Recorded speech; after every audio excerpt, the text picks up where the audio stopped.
Today is June 27th, 2018. My name is Blair Williams, and I'm here today at the Cumberland County Historical Society with Mr. Ron Baughman. So thank you again for coming in. Well, thank you. My pleasure. So one of the things that I forgot to ask a week ago when you were here was you mentioned your father ran the Baughman General Store in Bloserville. Yes. And I forgot to ask about some of the people that came into the store. Okay, well, needless to say, a country store is a collecting point for people. And needless to say, on Saturday evenings especially, the farmers came in, and my father had a lunch bar in the back of the store. And even prior to the lunch bar, my mother talked about it pretty frequently, about there used to be the pot-belly stove, and she done away with that because of the fact that the farmers would spit towards the spittoon and hit the stove, and then she had to clean it all up. But there was a Cracker Barrel there, and there was checkerboards there, and carom, I think it was called, that they would come in Saturday nights and play. Now, it wasn't a poker parlor, but nonetheless, there was card playing there as well. And then later on, my father put in a lunch bar. And I still have the stools and the counter and so forth in my man's cave, So, but nonetheless, but it was a collection of people coming together on Saturday night, not to buy, but just to sit around and shoot the breeze. And one of the characters I always remember coming in, and he was a man by the name of Paul Neidig. He could mimic the fiddle. I mean, in fact, he made a couple recordings of this recordings. And he did have a speech impediment. But nonetheless, he would come in and Saturday night, and my dad would say, "Paul, you got a song for us?" And Paul said, "No, I can't tonight, Ebro. I can't do it tonight." He said, "How about an ice cream cone, Paul? I think I can do it tonight." And he would start to play his fiddle. And it was through his mouth. And he would do any kind of square dancing, country songs, and he would just go on, and Dad would always set the ice cream cone up there for him, or the ice cream cup, and as long as Dad kept setting the ice cream up, Paul would keep on playing, and doing it. But it was very authentic. And, of course, people used to come in just to hear Paul, I can't say play his fiddle, but do his song. But he was just one of the colloquial guy. He was a hard worker. He mixed mud for a lot of contractors. But he was a very hard worker. But he normally always showed up on Saturday night at the store, and Dad could always bribe him into getting his music ready. So, but and there was other people who would come in that each one had their own characterization, and some people were non-socialized, and you treated them in said fashion, and but like I said, there was these people that needed to be together. And like I said, the farmers and my wife and I just talked about that over the last week. I used to run the store for my father whenever he'd go on vacation. And we enjoyed camping. And a lot of time we planned to go camping, leave on Saturday night after I closed the store. And one of the biggest chores was getting the farmers out of the store so I could close the doors. Because they were, and like it was a friendly outing. It wasn't, but my dad was more, he stayed till they left, So we had to hurry them up a little bit sometime. Start turning lights out and this kind of thing to try to get them to move on. But like I said, some of you got to know people by their character. And some of the other characters was people who my dad had the philosophy, the customer's always right. And sometimes you really had to toe the line when the customer thought he was always right, but nonetheless, they would come in, and one thing I always remember, the fact, if they came to the meat case, and if they'd walk up right away and tell you what they wanted, okay. If they had to look for a while, the end result was, give me bologna. So, I mean, it was, and you knew right away in a lot of cases before they come in, you can start to slice the bologna. So, and same with ice cream. And they would say, what kind you have? And you go over the whole list. Give me vanilla or give me chocolate. And you knew you might as well start cutting the cones before you give them the whole list. But we had a colonel, a retired colonel, and my dad had gas as well. and the colonel would pull up in his big new car, well, not new car, but a big car. The hood would be polished, the front fenders would be polished, and the rest of the car would be cruddy. And you always said, Captain, or Colonel, why don't you wash the rest of the car? He said, whenever I'm going down the road, I don't see it. So, I mean, you have these kind of people. And Bloserville had a lot of, I'm having trouble bringing up some of the characters you might be interested in, but they had their share of them. I mean, it's, again, in a small community, you have this. Simple as that, you know. But Paul Neidig was the one that stuck in my mind after they asked me about it, you know, that really livened up the Saturday night. And my father used to have at the end of the week sale off the back porch, like bananas and fish or anything like this. Saturday night we'd have an auction off the back porch, and sell whatever we had left over for the year. You know, he'd make a trip to Baltimore in his pickup truck, or actually it was a panel truck, and get fish from the fish markets and all this to bring them back to sell. Bananas, I can remember seeing many boxes of bananas, you know. But It was Paul Neidig. Paul Neidig. Neidig. Yes, Okay. yes. Yeah, he lived right up the road. He's passed and going now, but yeah, like I said, it was.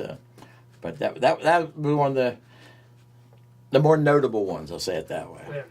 But I'm drawing blanks. That's a sign of old age, I guess. No. But So, I mean, during the rest of the week, that was mainly just, you know, regular business. People didn't come and stay and play checkers. and no, everybody was working then. Saturday night was the layback. I mean, Okay. the farmers came done their milking and so forth, and got cleaned up and came to Bloserville. Simple, you know. I think I did tell you as far as, you know, the some of the other characters we had as far as the delivery routes and so forth, you know. And there was a what they call it, the Old Red Barn down the practice down Baughman Drive, and that's supposedly, we were always told, that's where the bums stayed whenever they passed through the area. That was where they slept, whether they did or whether they didn't. I could never prove it, but nonetheless, the fact that we were always told, don't go to the Red Barn over the weekend or during the night. We used to sled down that hill during the day, but we couldn't be there at night. You know? But there was a lot of that going through. I mean, Schimmel went through that area. Yep. I mean, that was one of his. I mean, needless to say, I told you about that story about me playing with the Schimmel toys, but nonetheless, the Schimmel was before my time. But a lot of people, the old timers, talked about it. My grandmother talked about it, you know. So, but like I said, some of the information that was passed on from generation to generation, some of it is reliable, some of it is folklore, and some of it's the truth. You know? Yeah. So, And which is which, it's hard to tell. no, you're right. It's hard to tell at times. You really, unless you were there, you know, unless you saw it. But that's about it. I can't think of any more characters. I'm sorry. No, that's fine. Well, so the other reason that you came in today was to drop off your grandfather Hurley's World War I kit. Yes. I was wondering, could you tell me a little bit about him and, you know? Well, needless to say, after last night, my cousin wrote a book on him, a rough form book. Very interesting book. I sat down last night after I found it and read through the whole thing. And only to find that my grandfather, Elliot Hurley, went through a lot. You know, I mean, he was a farmer. He came from Ireland, and it's all in the book I left the library use here. As far as his history, his wife, original, not his wife, his father's wife died on the way coming over here. You know, and it goes in the book as far as, you know, the journey across and the setting up, and he was a farmer, same as a lot of the people were at that time, and lived in the Bloserville area. In fact, his homestead was up right down from Flat Rock. Hiked it many times up to Flat Rock from the old homestead, and but you know, it's a story of a lot of giving. And I picked up a paper from the Newville Historical Society one time, and I started to read this paper, and it was from notes from the servicemen. I think that's what it was called. And I kept reading it, and the note says something about, I heard my daughter was born. Bernita. That was my mother. She was born while he was over in Europe fighting in World War One. So, I mean, the dedication these men gave. I mean, and only to find out that his father also served in the Civil War, and I forget what other war it was. There's two of them there between the two of them. Not too good of a history student, but nonetheless. But these men who came here early on, and I know there's the big thing now with immigration and all this, but those people came to, and I'm not going to go on a soapbox here, but they came to establish new life, and they contributed to new life. And the country was built around these new life. And like I said, he served, he was wounded in the war, he was with mustard gas, and he came back. His life was really interrupted because of the war, and they had to move off the farm. They moved to Carlisle. I forget the name of the town, right down around the Frog Switch area. And he ended up working at the foundry for a while, and then finally the gas finally just dissolved his lungs, and he died. Needless to say, but he lived about 20 years after he came back, but not a very productive life after the war. But like I said, what they gave up, it's phenomenal. And a week or two ago, a young man was at our house at a reunion, and he was very much interested in World War One, and I knew that I had artifacts from World War One, but I couldn't remember where I put them. And finally, after sitting and thinking about it, I remembered it, and I went up and dug them out. And this young man's interest in it just blew me away. I mean, and his knowledge of it, and it made me think of the fact that history can be preserved. Yep. But we've got to get the next generation on board. And so, needless to say, the historical side from our talk last week, you brought back that I had a grandfather that served in World War One, and the historical side here is doing I think a year exhibit on World War One, and they went if I had artifacts, and we brought them in today. So and to my pleasure, really, because people will get information, and a couple of things that brought in was the fact was letters between my grandma and my grandpa during the war, and nothing is too personal, but nonetheless, what's going on back here and what's going on over there. Now he never painted a very bright picture of what was going on over there, but he didn't give all the details either. Yeah. I mean, because he didn't want to worry the family back home. Because he had two boys at home and two daughters at that time. So I mean, it was an outline of his life, really. Did your mother ever talk about Yes. your grandfather? Yes, quite a bit.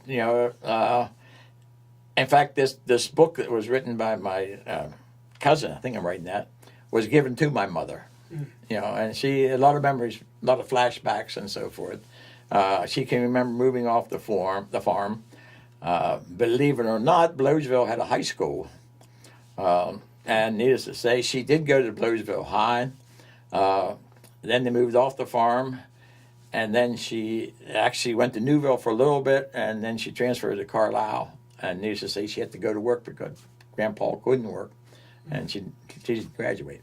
She went to 11th grade but didn't graduate because of moving to Carlisle.